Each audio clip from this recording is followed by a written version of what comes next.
On a consommé de la pellicule. Bon, alors donc. On a consommé de la pellicule. Non, j'ai pas mis la première ronde. Donc, je fais un petit rapport sur l'effet Doppler. L'effet Doppler-Fizeau et quelques exemples de sa formidable importance en astronomie. Voilà.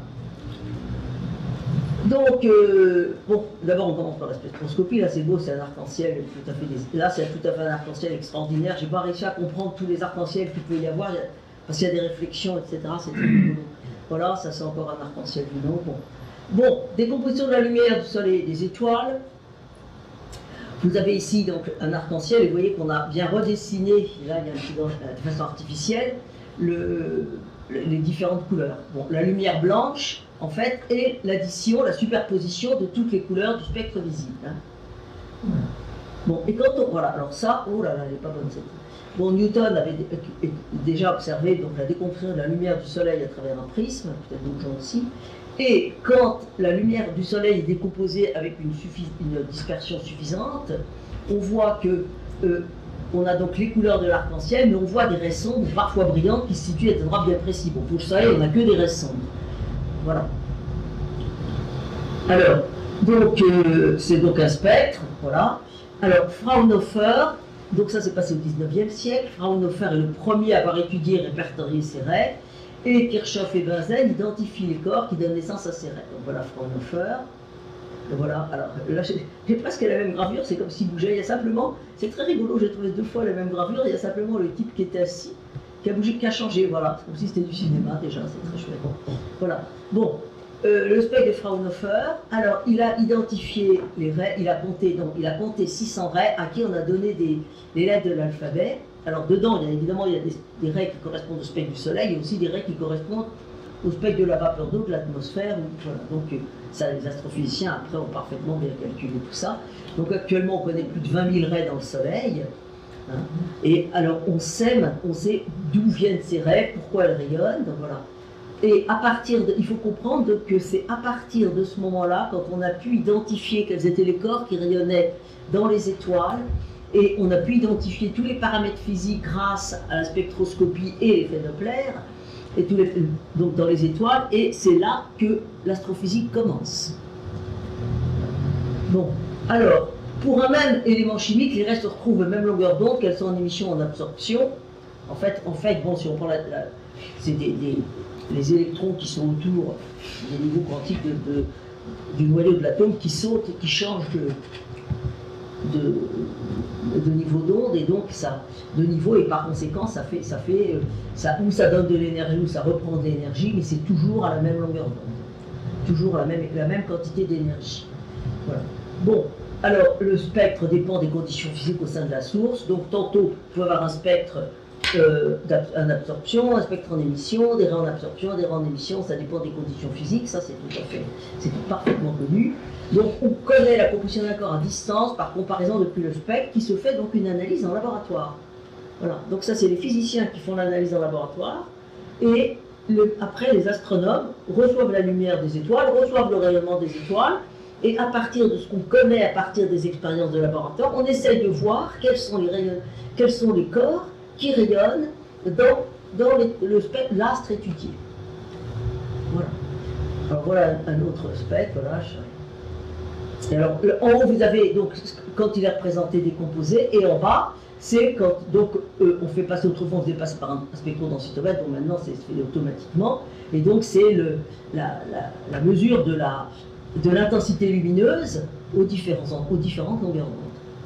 Voilà. Alors là, c'est simplement pour les différentes étoiles, depuis les plus chaudes jusqu'aux plus froides.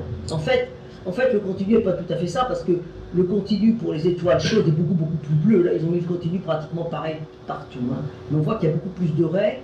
Il y a beaucoup plus de raies dans les étoiles froides, enfin froides, disons moins chaudes. Et puis alors, l'étoile A0 correspond à l'intensité maximale des raies d'hydrogène. Enfin bon, ça sera pour un autre jour. Bon, alors, donc là, on sait, on a un spectre, on s'est identifié, on voit des tas de choses, et quand la source d'onde, celui qu'envoie, et le récepteur sont en mouvement l'un par rapport à l'autre, donc on a l'effet Doppler-Fizeau. Alors Doppler a identifié cet effet pour les ondes lumineuses, et Fizeau pour les ondes acoustiques, et Fizeau pour les ondes lumineuses. Voilà. alors, voiture, on imagine une voiture de pompier, donc on voit un signal, un bâton, bon, et donc c'est les ondes acoustiques, voilà, et quand elle avance, elle va dans le sens, dans les ondes, c'est comme un caillou qu'on lance dans l'eau, hein, part de la voiture, mais donc elle rattrape ces ondes. Donc on comprend bien que les ondes qui sont avant la voiture, hein, seront plus petites que la longueur d'onde, plus petite que les ondes qui sont derrière la voiture, ou qui sont, donc on peut dire, elle laisse traîner ces ondes derrière elle. Donc on voit bien que les ondes seront plus grandes. Alors, voilà. Alors ici, on a donc le voiture stationnaire. Bon, la voiture rattrape ces ondes, et en dessous, bon, là, quand elle rattrape complètement ces ondes, et ben on passe le mur du son. Voilà. Alors, les ondes acoustiques, ça, c'est pas de l'astronomie, mais c'est toujours bon à savoir, enfin à rappeler. Plus les longueurs d'onde sont grandes, plus le son est grave. Voilà, avec des instruments à cordes, vous savez, le violon, l'alto, et puis plus vous savez très bien que, enfin, l'instrument à cordes, donc c'est les cordes, les vibrations des cordes, voilà, et les contrebasses sera vraiment beaucoup plus grave. Avec les flûtes douces, c'est pareil.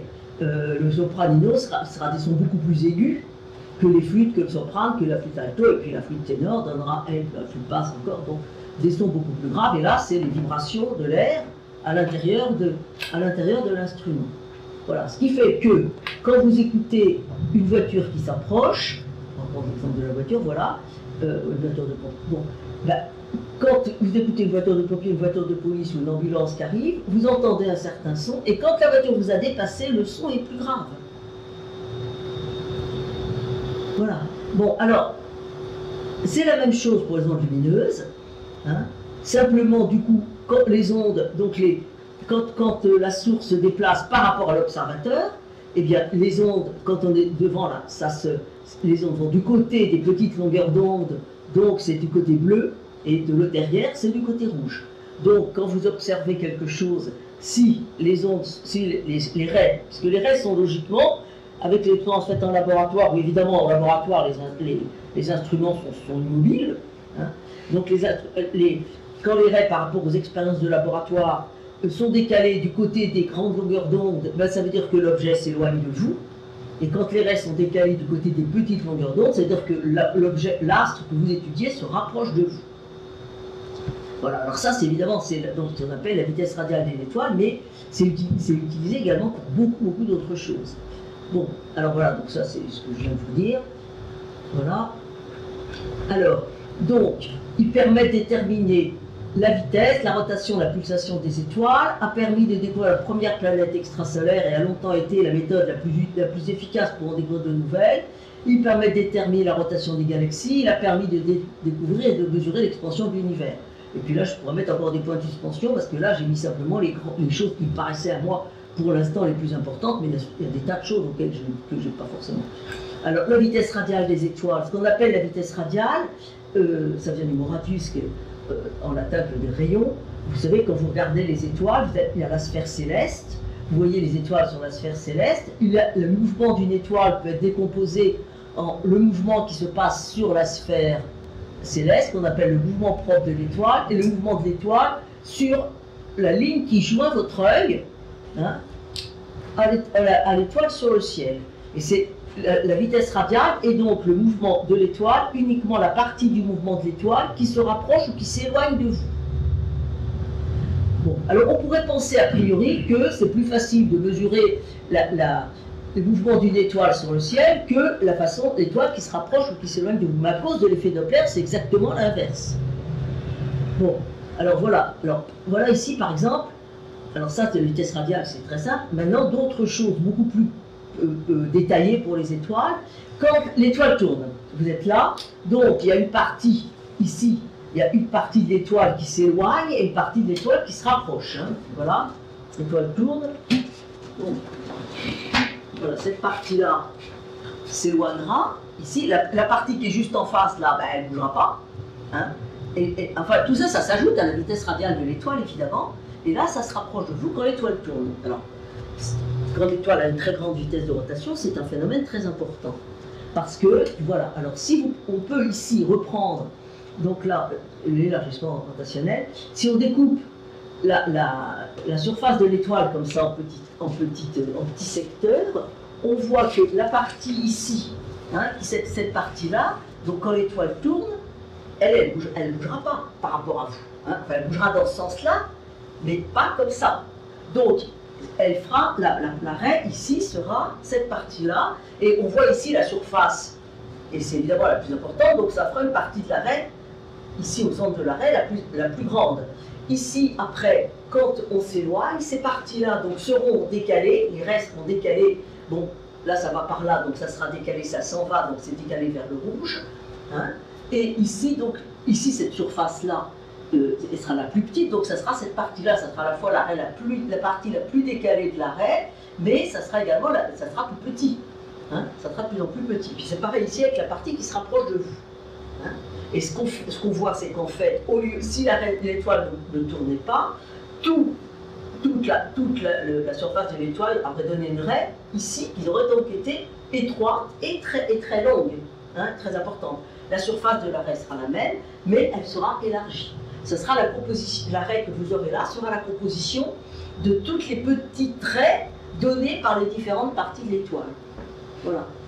Je trouve que c'est assez beau comme... C'est-à-dire que j'ai travaillé là-dessus, alors évidemment, je trouve ça très beau.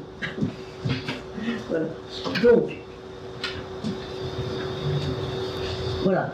Alors, ici, on revoit le dessin avec les petits traits, les raies qui se superposent, celle du côté rouge et celle du côté bleu.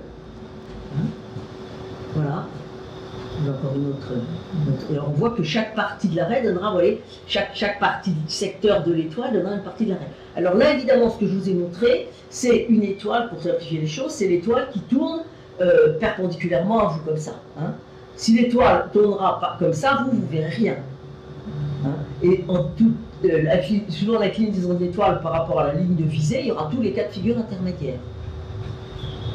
Voilà. Alors ici, on voit donc la raie, les différents élargissements qui se produisent pour la même raie, suivant les différentes rotations de l'étoile. Voilà. Donc, quand vous observez un spectre, vous pouvez déterminer la rotation de l'étoile à partir de la largeur des raies. Mais c'est pas très facile, hein, c'est pas un boulot. Alors ici, on a repris un exemple d'une étoile à grande résolution spectrale, et qu'est-ce qui se passe? Bon, voilà le spectre, et puis qu'est-ce qui se passe quand c'est suivant différentes vitesses? Voilà, vous voyez, les raies sont complètement gommées, si on peut dire. Pas complètement gommées, mais élargies, donc ça sera beaucoup plus difficile de distinguer les différentes raies, évidemment. Voilà. Donc, alors, vous voyez déjà un premier effet.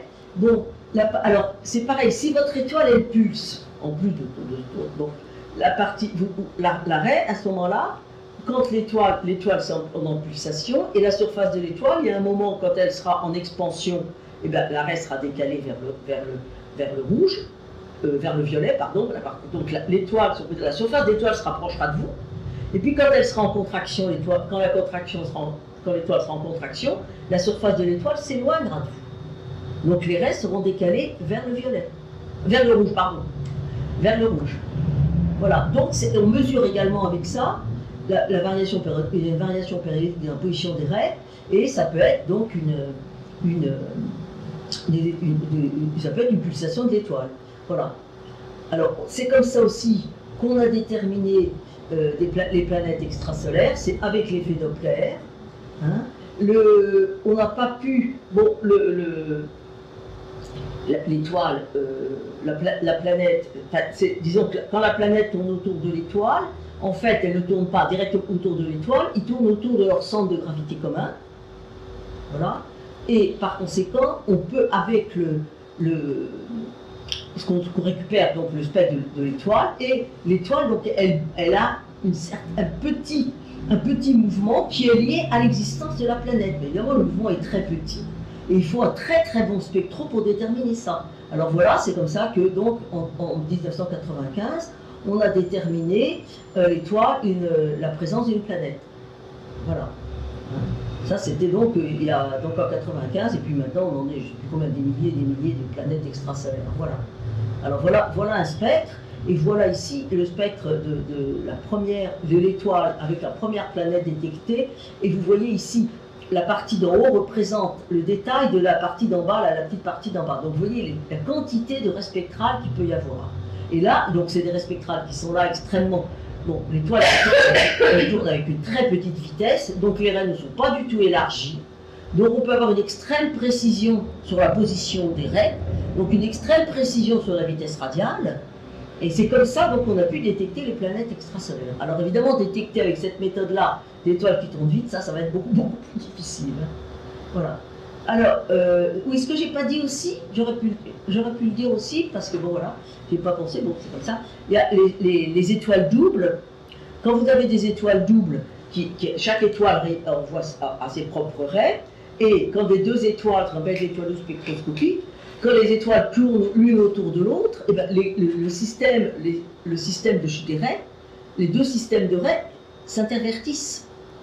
Quand l'étoile qui envoie un système de raies se rapproche, les raies sont décalées vers le violet et l'autre étoile, les raies sont décalées vers le rouge. Et c'est l'inverse à une demi-période suivante. Dans la demi-période suivante, les étoiles seront interverties, donc il y a une étoile l'autre étoile qui se rapprochait de vous s'éloignera, donc les raies seront interverties.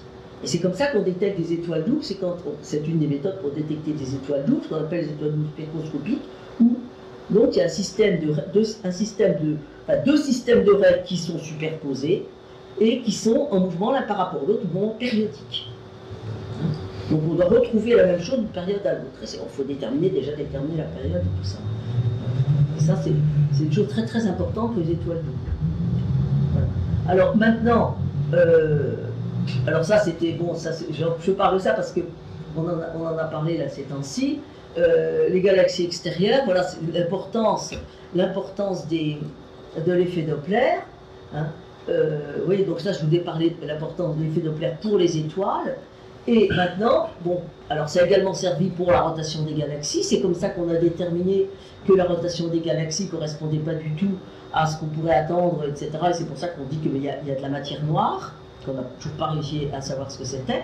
Mais ça se fait à partir de la rotation des galaxies. La rotation des galaxies se fait par effet Doppler. Et puis alors, pour les galaxies extérieures, enfin, les autres, c'est aussi les galaxies extérieures, mais quand on regarde la vitesse radiale des galaxies, voilà, alors là, donc c'est les premières images, plus les galaxies sont éloignées, plus les galaxies sont éloignées, plus elles s'éloignent de vous, les galaxies en moyenne s'éloignent de nous, et plus elles sont éloignées, plus elles s'éloigneront de nous rapidement. Hein. C'est ce qu'on appelle donc l'expansion de l'univers et qui s'appelle maintenant la loi de Hubble-Lemaître. Voilà. Les galaxies, l'éloignement des nébuleux extragalactiques est un effet cosmique dû à l'expansion de l'espace. Alors quelquefois on appelle ça l'effet Doppler cosmologique parce que ce n'est pas dû aux galaxies elles-mêmes, mais c'est dû à l'espace dans lequel sont les galaxies et c'est l'espace qui est en expansion. Donc certaines personnes disent c'est pas l'effet Doppler, oui, enfin, c'est quand même l'effet Doppler, c'est quand même de l'effet Doppler puisqu'il y a un décalage. Un mouvement à cause de l'expansion de l'espace. Les galaxies sont en mouvement par rapport, mais c'est pas elles qui sont en mouvement, c'est l'espace lui-même qui est en mouvement, mais les raies émises par les galaxies sont décalées vers le rouge, et d'autant plus décalées vers le rouge que la galaxie sera lointaine. Hein. Et donc c'est donc toute la base de la cosmologie. Hein. Et c'est à partir de ça, donc pendant longtemps, on s'est demandé est-ce qu'il y a eu un instant zéro? Est-ce qu'il y a eu un instant zéro ou est-ce qu'il y a eu pendant longtemps c'était la théorie de Hoyle qui était qu'il n'y avait pas eu de commencement et bon l'espace est en expansion, bon donc la densité de l'espace, si l'espace est en expansion, la densité de l'espace doit diminuer, hein, doit décroître. Et la théorie de Hoyle était que c'était un espace sans commencement du fin et qu'un espace donc, qui ne changeait pas, et qu'il y avait création continue de matière pour compenser la diminution, la décroissance de la densité due à l'expansion de l'univers. Et puis finalement on s'est rendu compte que ça ne marchait pas parce qu'on a retrouvé les traces, si on peut dire les traces, le rayonnement fossile de l'instant du Big Bang, l'instant zéro de l'univers. Donc voilà, donc on sait que maintenant disons qu'il y a extrêmement la probabilité qu'il y ait vraiment eu un instant zéro est quand même extrêmement forte. Hein. Voilà. Et alors donc là, c'était ce qui a été voté, donc c'était la loi de Hubble, et puis au mois d'août dernier, et puis ça a été confirmé après, on a refait un vote électronique, les astronomes en Assemblée Générale pour l'Union Astronomique Internationale à Vienne, au mois d'août dernier, ont voté pour que la loi de Hubble s'appelle la loi de Hubble-Lemaître. parce que le maître avait publié ça avant Hubble, mais il l'avait publié dans une petite revue belge, et par conséquent, bon, voilà. Alors après, le Hubble a publié ça, mais l'article de Lemaître est antérieur. Et voilà. Enfin, alors là, je vous ai montré quelques-uns des effets Doppler en astronomie, hein, quelques-uns, mais on le retrouve tout le temps, tout le temps, tout le temps. C'est vraiment, enfin, Doppler Fizeau, puisque c'est Fizeau qui a fait ça pour la lumière, et c'est vraiment quelque chose de complètement... Moi j'ai une fois la TIPE qui m'a dit qu'il voulait... Enfin, vous savez, c'est ce qu'ils font les taupins quand ils passent les concours, ils ont un petit travail personnel à faire, ils doivent faire un exposé de 5 minutes, et lui il voulait faire un exposé sur l'effet Doppler en astronomie. Je lui ai dit que c'était pas une bonne idée. Il fallait qu'il coupe un peu, qu'il prenne un sujet beaucoup plus précis, parce que l'effet Doppler en astronomie, on peut parler dessus pendant des heures et des heures. Hein. Voilà. Bon, alors maintenant, donc, voilà, donc, je ferme ce truc. Alors, comment on fait là? Ça fait bizarre, je sais pas, tu vois ça, je trouve plus. Mais non, mais je trouve pas le point où je peux fermer le fichier. Voilà, c'est ici, voilà. Bon, maintenant j'en ouvre un autre, ouvrir récent. Voilà, donc maintenant on va voir la radioastronomie. Bon, ça va, l'effet Doppler, je ne sais pas ce que vous saviez les uns les autres. Vous saviez tout ça déjà ou pas? Non? Non, pardon? Bon, ben voilà, donc, non, justement, la dernière fois, j'ai vraiment eu l'impression que c'était pas mal d'en parler un peu, parce que je vous dis, c'est un truc qu'on retrouve partout et qui est vraiment très très important. Hein.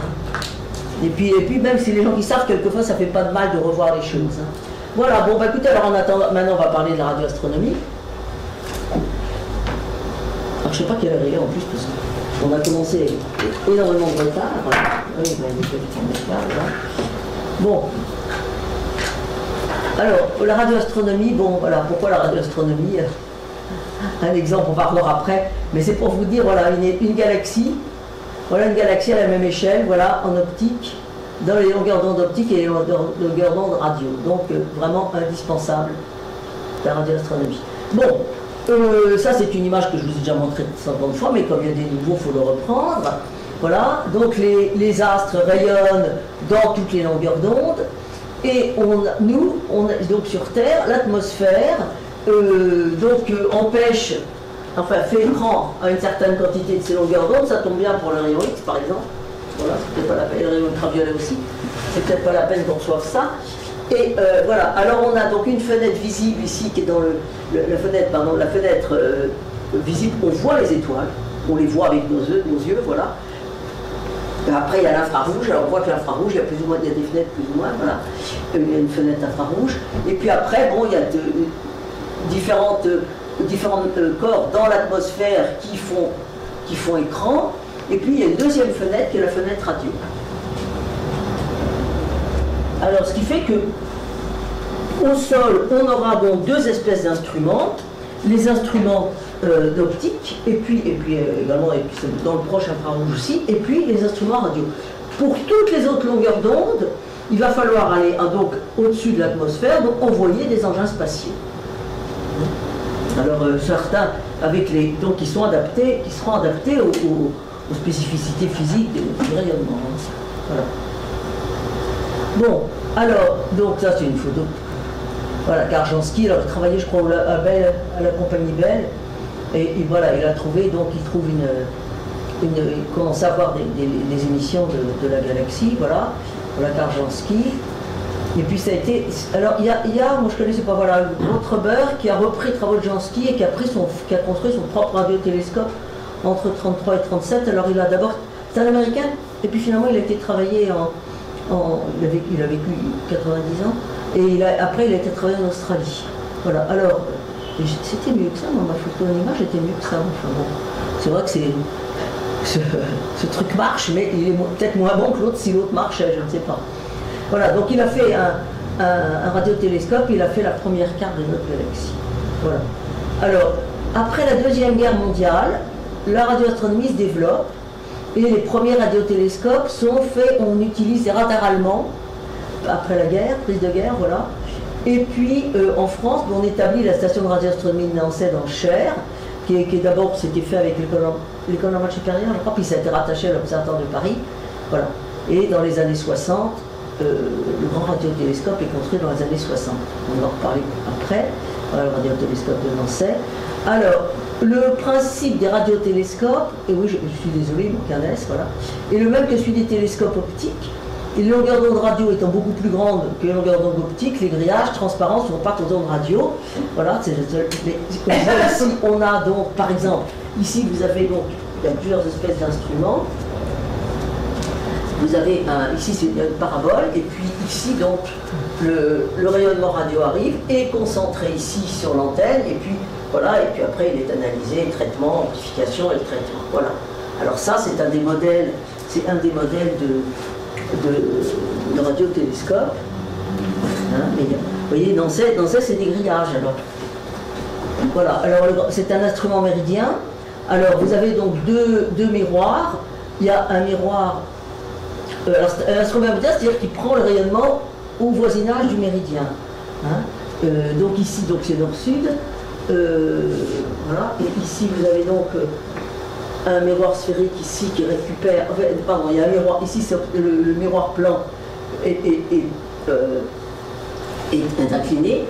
Bon, et puis, alors, il envoie.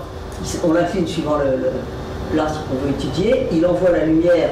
Voilà, ça arrive ici, voilà. Le rayonnement, enfin, la lumière, c'est le rayonnement radio arrive ici, voilà, sur le miroir plan qui est incliné, qui va sur le miroir sphérique, qui le concentre donc ici sur l'antenne qui est au centre, et bah, après ça, donc c'est étudié, voilà. Donc voilà le principe de ce miroir-là. Alors, c'est un grillage, je crois que ça doit faire, je sais pas, c'est toujours comme ça, c'était des mailles, les mailles étaient d'1 centimètre. Alors, ce qui fait que ce sont des miroirs, mais pour nous, ce sont des miroirs, pour nos yeux, ce sont des miroirs transparents. C'est des grillages. Des grillages, je vous dis, ça faisait 1 centimètre. Je ne sais pas si maintenant il est toujours 1 centimètre ou s'il a été déplacé. Enfin, vous voyez le genre de choses, des petits carrés, voilà. Alors, il y a en gros, il y a deux espèces de radiotélescopes. Il y a ceux qui sont avec une seule antenne, alors il faut qu'elle soit le plus grand possible. Hein, et puis, il y a ceux qui sont où il y a beaucoup d'antennes et qui marchent par interférence. Alors, voilà, alors le radiotélescope d'Arecibo ici, c'est un télescope zénithal, il observe donc, vous voyez, essentiellement les astres qui sont, il ne peut pas observer des trucs, je ne crois pas qu'il puisse observer des trucs très près de l'horizon, voilà, et c'est donc dans le cratère d'un ancien volcan. Voilà. Alors bon, on donnera après les plus grands, voilà, ça c'était simplement les principes généraux des radiotélescopes. Donc on retrouve, évidemment ça ressemble pas, a priori ça ressemble pas, vu de l'extérieur, à un télescope optique, mais les principes sont exactement les mêmes. C'est recevoir le rayonnement sur une surface aussi grande que possible et combiner, et puis la rassembler dans un récepteur, et puis éventuellement quand on fait une interférence, c'est-à-dire combiner les rayonnements reçus par différentes... Alors quels sont les processus physiques qui émettent en radio? Alors il y a déjà l'arrêt de 21, je vais vous expliquer, je ne vais pas vous expliquer tous parce que certains sont un peu compliqués. Il y a l'arrêt de 21 cm de l'hydrogène neutre. Alors bon, ce qu'on appelle changement du spin de l'électron. Il y a donc vous avez un noyau là, un proton, et puis un électron. Alors ça, évidemment c'est parfaitement schématisé. Hein. C'est complètement schématisé. Vous avez un électron qui tourne autour et l'électron a lui-même une rotation. Et quand l'électron change de rotation, à ce moment-là, ça émet une raie et qui est donc la longueur d'onde de 21 cm. Évidemment, 21 cm n'est pas du tout une longueur d'onde optique, mais c'est une longueur d'onde radio. Donc, elle est observable dans et en particulier, Nancy avait été fait pour cette longueur, essentiellement pour cette longueur d'onde-là. Alors, elle sert donc, ça permet d'observer la Voie lactée dans la rêve. Moi, mon image était beaucoup plus belle que celle-là. Je suis vraiment désolée parce que le projecteur est vraiment mauvais. Peut-être si on éteint les lampes, vous pouvez aller voir que c'est un peu moins mauvais. Parce que moi j'ai plus de détails, c'est ça qui m'embête.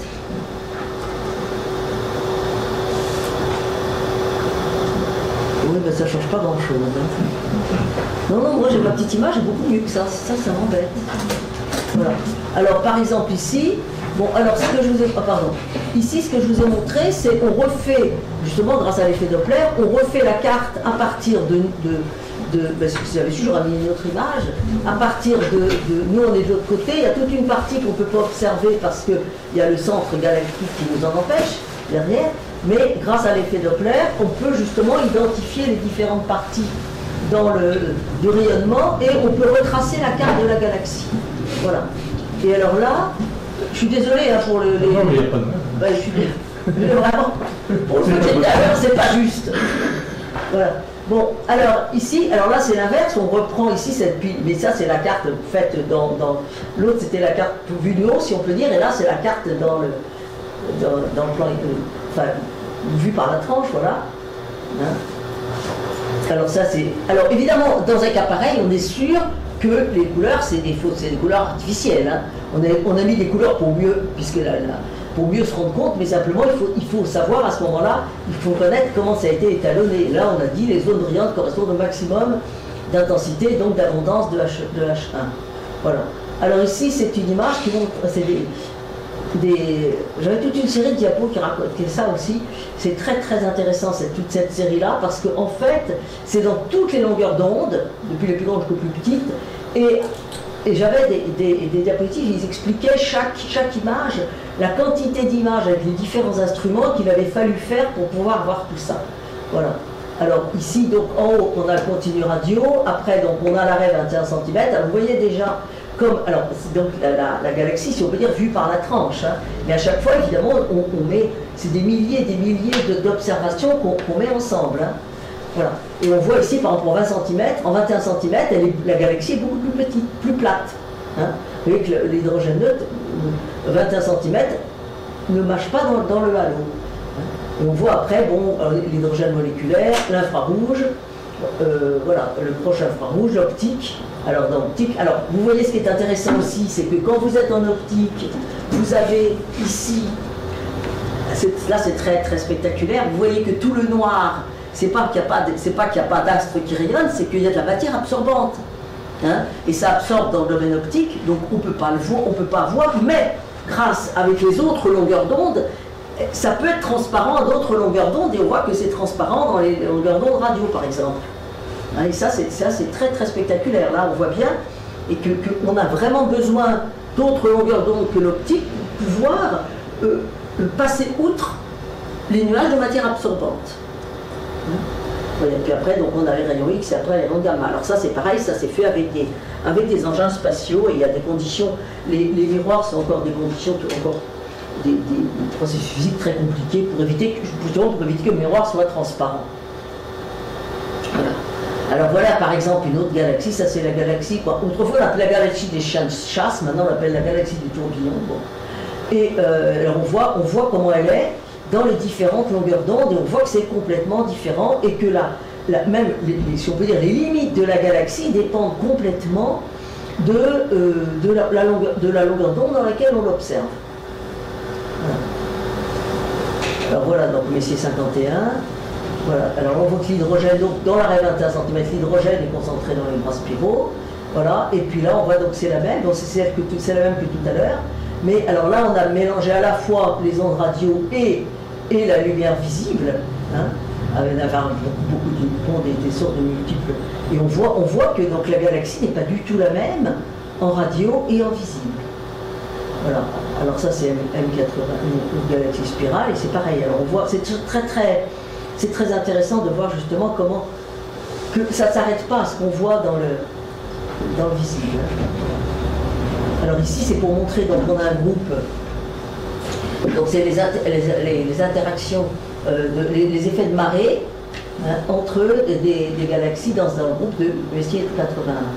Et on voit donc, dans le visible on ne voit pas du tout, mais on voit que dans l'infrarouge, dans l'arrêt 21 cm, on voit qu'il y a des connexions. Il y a vraiment des connexions. Encore une autre, oh, je suis désolé, j'ai voulu les traduire. Ah, c'est pas bien là. Je crois que je voulais les traduire et puis j'ai pas. Voilà. Bon, en fait, on voit, bon, c'est pas différentes longueurs d'onde. Voilà.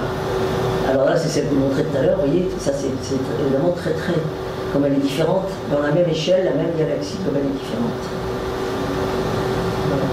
Bon, alors, par ailleurs, alors, les autres, quelques-unes des autres utilisations de la radioastronomie, bon, il y a eu des coupes, mais ça, tu peux pas, les pulsars, ça va être dans un autre cours, donc je ne vais pas parler cette fois-là. Alors, on a découvert aussi Et ça, on a vraiment besoin de la radio. De nombreuses découvertes de molécules interstellaires. Hein. Il y a plus de 170 molécules complexes qui ont été détectées. On a étudié les galaxies et d'autres objets lointains, ça on l'a vu. J'ai pas dit aussi, alors on étudie aussi le Soleil. Hein, il y a à Nancy, il y a tout un réseau de surveillance du Soleil. On étudie le Soleil, la surveillance du Soleil, ça se fait à Meudon, enfin pas à Meudon, mais depuis très longtemps, parce que ça a commencé en 1876. Et donc oui, depuis 1876, ça fait quand même très longtemps. Et puis à partir du moment où la radioastronomie, on a étudié le Soleil aussi en radioastronomie. Hein, et les planètes aussi, on sait qu'on étudie aussi les planètes en radioastronomie. C'est très important aussi. Voilà. Et puis alors on fait aussi maintenant, on essaye, alors on étudie donc des études le programme METI qui essaye de retrouver, avec les signaux radio, essaye de retrouver, de retrouver des signaux qui viennent de l'espace et qui sont périodiques et qui, parce qu'on pense que des signaux périodiques pourraient être envoyés donc par des intelligences extraterrestres. Donc il y a tout un programme qui marche maintenant depuis longtemps et où il y a donc des radiotélescopes qui essayent de capter donc des. Alors maintenant on connaît donc des planètes extrasolaires qui sont dans les zones habitables, enfin qui sont plus susceptibles d'avoir la vie. Ben, on essaye évidemment vers ces objets-là. Voilà. Bon, alors voilà quelques grands radiotélescopes. Alors oui, donc il y en a qui ont des surfaces absolument gigantesques. Voilà. Et puis alors ceux-là marchent avec le très grand. Alors celui-là, donc avec là, c'est donc un marque par interférométrie. Alors il y a donc 27 antennes. C'est un des plus grands, le Very Large ARS, c'est un des plus grands radiotélescopes actuels. Puis il y en a beaucoup. Alors donc Arecibo. Alors ça c'est une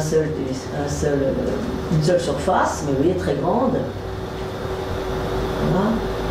Alors voilà, alors ALMA a été construit étant je sais pas, il n'est pas fini encore, je crois.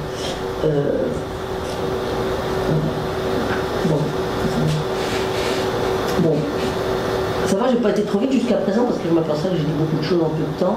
Ça va? Ça va, c'est bon, d'accord. Voilà. Alors ALMA, vous voyez, il est très haut. Alors il est en train d'être construit là en ce moment. Donc on voit ici, on a montré que les radiotélescopes, comme les télescopes sont, on les met de plus en plus haut. Bon, la Lune n'est pas bonne du point de vue astronomique, mais tant pis. Puis c'est la Lune de l'hémisphère sud, enfin c'est une Lune pour faire.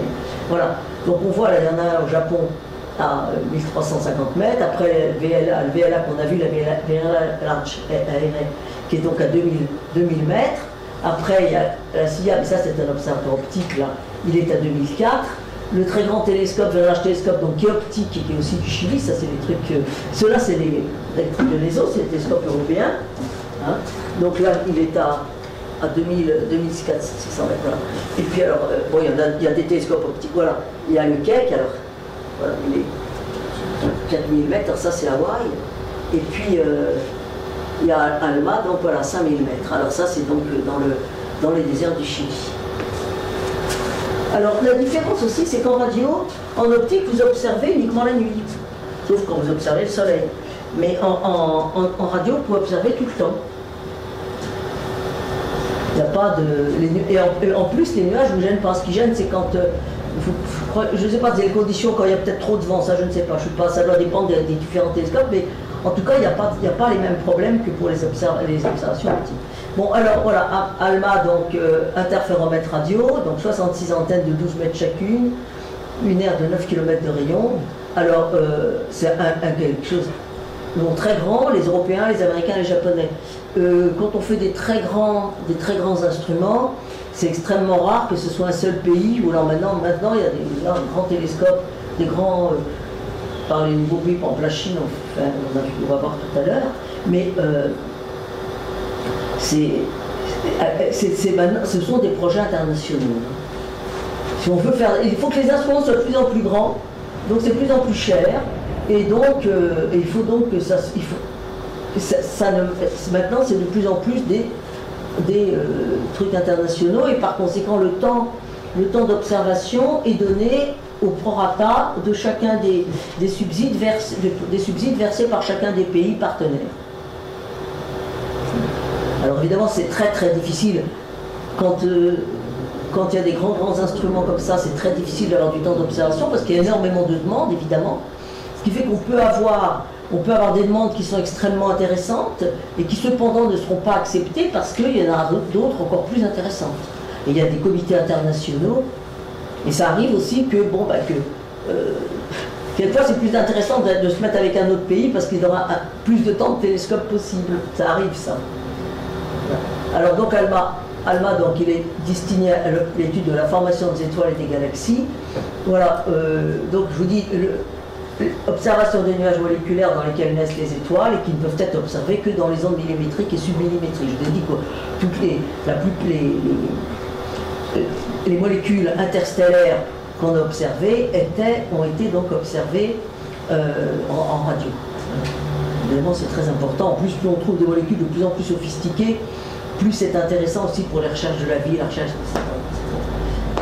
Alors, il doit observer aussi les trous noirs supermassifs, voilà, grâce à la capacité de voir à travers les nuages interstellaires. En particulier, vous savez, les galaxies, la plupart des galaxies, enfin les galaxies, ont des trous noirs supermassifs en leur centre, mais justement, il y a aussi beaucoup de matière interstellaire, voilà, qui permet d'étudier aussi comment se forment les galaxies. Alors, voilà des vues de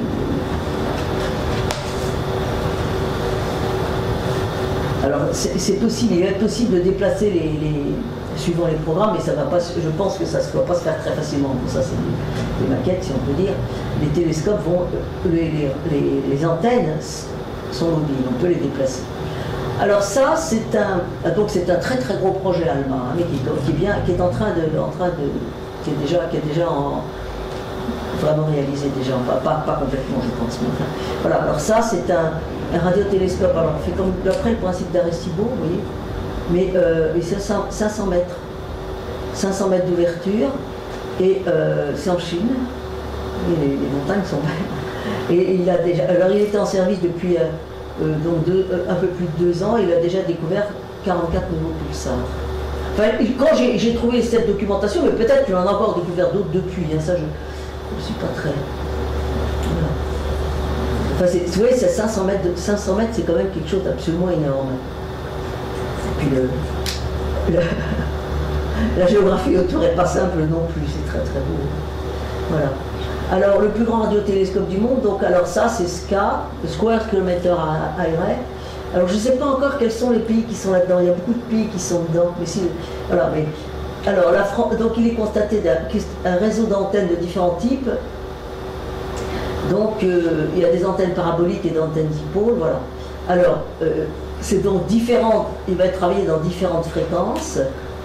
Voilà. Alors, les antennes, plusieurs centaines d'antennes paraboliques, donc, chaque antenne a un diamètre de 15 mètres, et en Afrique du Sud et beaucoup d'autres dans des pays africains partenaires. Voilà.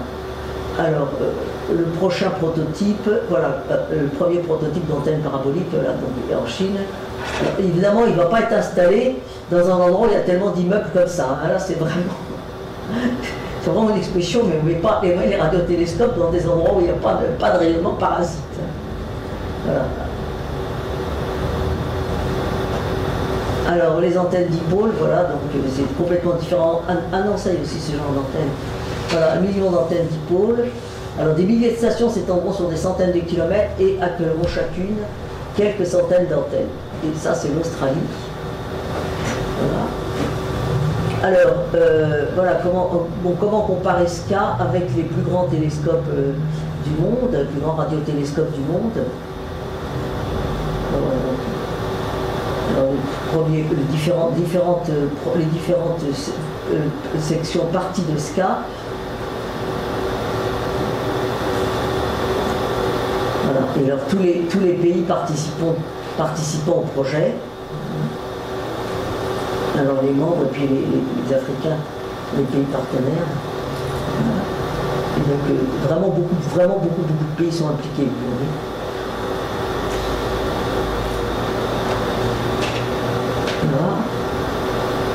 Alors, là, on commence avec des précurseurs. Voilà, en Amérique du Sud. Voilà, alors le phare, donc c'est un réseau de radioastronomie, centre aux Pays-Bas, étendu à travers l'Europe. des dizaines de milliers d'antennes, donc réparties dans une cinquantaine de stations, dont une à Nancy. Et les signaux sont transmis donc vers Groningen, où un super ordinateur les combine pour former l'équivalent d'une antenne géante. Et c'est vraiment, donc là, vous voyez, l'instrument lui-même s'étend sur plusieurs pays.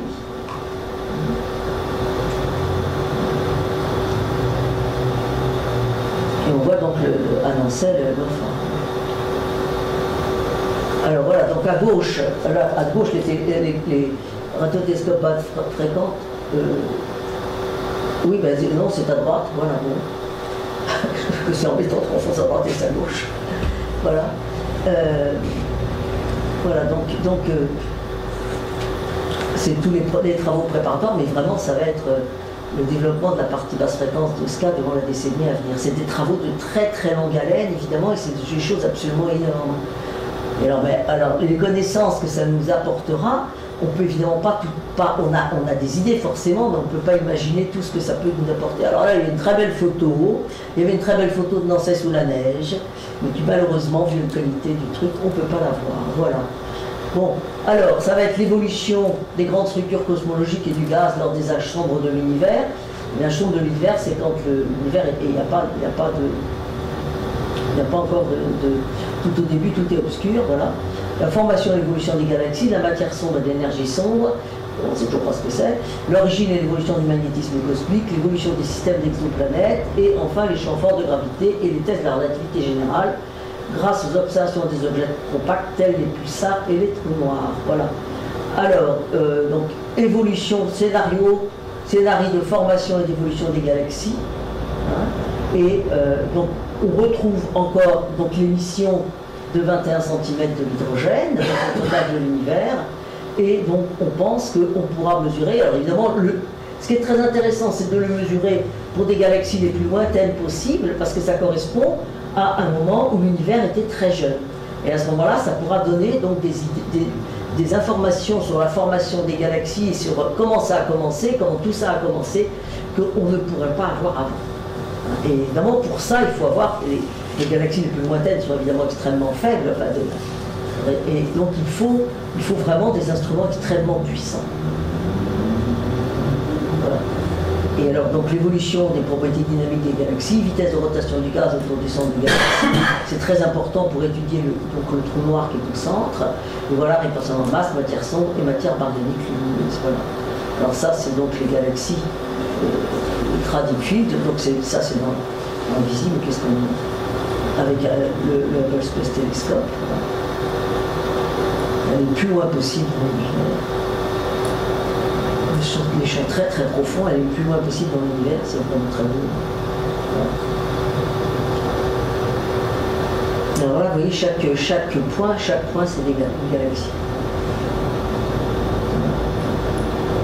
Alors, bon, l'histoire, l'univers, quand l'univers, alors je dis les âges sombres, hein, donc complètement opaque au rayonnement visible, et quand l'univers, juste avant 1 milliard d'années. Voilà. Et au fur et à mesure, bon, l'univers s'est ionisé, devenu transparent au rayonnement visible. Et voilà, et alors c'est donc le début de l'univers, et c'est donc extrêmement important à connaître. Voilà. Alors, donc il n'est pas possible d'observer les astres les plus distants, parce que c'est que voilà.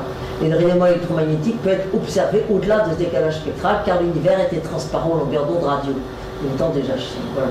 Alors, on espère donc détecter le rayonnement radio des grandes structures primordiales et étudier l'origine des premières sources ionisantes. Le SCA pourra dater précisément la période de réalisation de l'univers et donc apporter des contraintes plus fortes sur les scénarios qui retracent l'histoire de l'univers. Voilà, ça c'est un dessin, donc le Big Bang, et puis alors, ici vous voyez, vous avez les âges sombres au début, après il y a les premières étoiles, puis après il y a les trous noirs, les disques d'accrétion, la réionisation, les galaxies.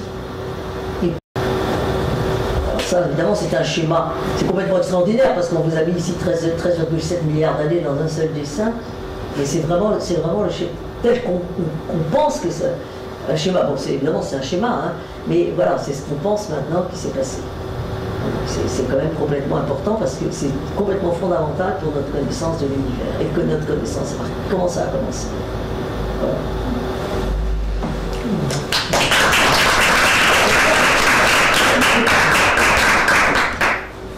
Donc, ça va, j'ai pas été trop vite. Non, non. Voilà, donc.